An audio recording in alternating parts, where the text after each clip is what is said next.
Hi friends, இன்றைக்கி நம்ம தேசிய மறுமலர்ச்சி என்ற தலைப்பிலிருந்து 4வது வீடியோ பார்க்க போகிறோம். பிரம்மஞான இயக்கம் யாரால் நிறுவப்பட்டதுன்னு பார்த்தீங்கன்னா ஹெச்பி பிளாவட்ஸ்கி மற்றும் கர்னல் ஹெச்எஸ் ஆல்கட் ஆகியோரால் அமெரிக்காவில் நிறுவப்பட்டது. எந்த வருஷம்னு பார்த்தீங்கன்னா 1875 நிறுவப்பட்டது. இந்த பிரம்மஞான இயக்கம் இந்தியாவில் எப்போ கொண்டு வந்தாங்கன்னு பார்த்தீங்கன்னா 1886 இந்தியாவில் சென்னை அடையாருக்கு மாற்றப்பட்டது அப்படின்னு சொல்லியிருக்காங்க. இது வரப்போகிற குரூப் 4 எக்ஸாமில் எப்படி கேட்கலான்னு பார்த்தீங்கன்னா, பிரம்மஞான இயக்கம் இந்தியாவிற்கு சென்னை அடையாருக்கு எப்போது மாற்றப்பட்டதுன்னு கேட்கலாம். எந்த வருஷம் மாற்றப்பட்டதுன்னு கேட்கலாம்.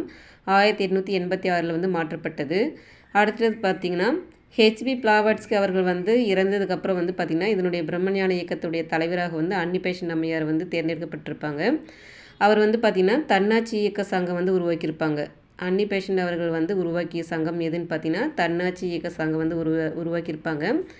இவங்க என்ன சொல்லியிருப்பாங்கன்னு பார்த்தீங்கன்னா, அயர்லாந்திற்கு வழங்கப்பட்டதை போல் இந்தியாவிற்கும் தன்னாட்சி வழங்கப்பட வேண்டும் என்று கோரிக்கை வைத்திருக்கிறாங்க. யாருன்னு பார்த்தீங்கன்னா அன்னி பெசன்ட் அம்மையாரை வைத்திருப்பாங்க. இது பார்த்திங்கன்னா கூற்றுகள் கேட்க வாய்ப்பு இருக்குது. இதை கரெக்டாக பார்த்துக்கோங்க. அடுத்தது பார்த்திங்கன்னா நியூ இந்தியா காமன்வெல் என்ற செய்தித்தாள்கள் யார் உருவாக்கியிருப்பான்னு பார்த்தீங்கன்னா அன்னி பெசன்ட் அம்மையார்களுடைய இந்த செய்தித்தாள்கள் இந்த ரெண்டுமே அன்னி பெசன்ட் அம்மையாருடையது ரொம்ப முக்கியமானது. இது ப்ரீவியஸ் இயர் கொஸ்டினில் மேட்ச்சில் கேட்டிருந்தாங்க. படிச்சுக்கோங்க ஃப்ரெண்ட்ஸ், ரொம்ப முக்கியமானது.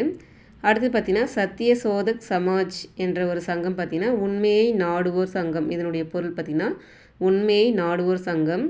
இந்த இந்த இயக்கத்தை கொண்டு வந்தவர் யாருன்னு பார்த்தீங்கன்னா ஜோதிபா பூலே என்பவர் கொண்டு வந்திருப்பார். மகாராஷ்டிராவில் கொண்டு வந்திருப்பார்.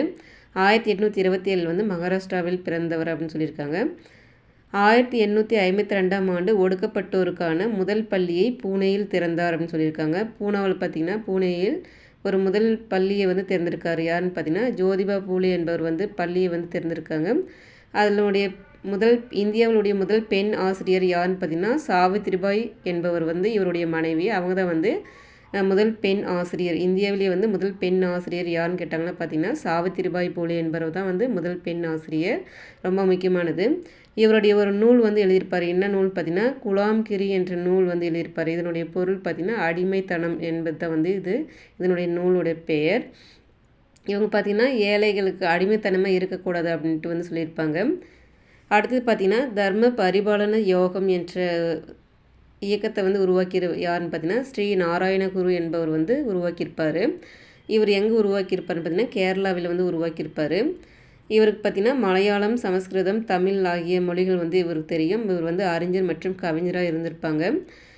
இவர் எதுக்காகன்னு பார்த்திங்கன்னா இந்த சங்கத்தை உருவாக்கியிருப்பார்னு பார்த்தீங்கன்னா ஏழை மக்களுக்கு அந்த இடத்துல பார்த்திங்கன்னா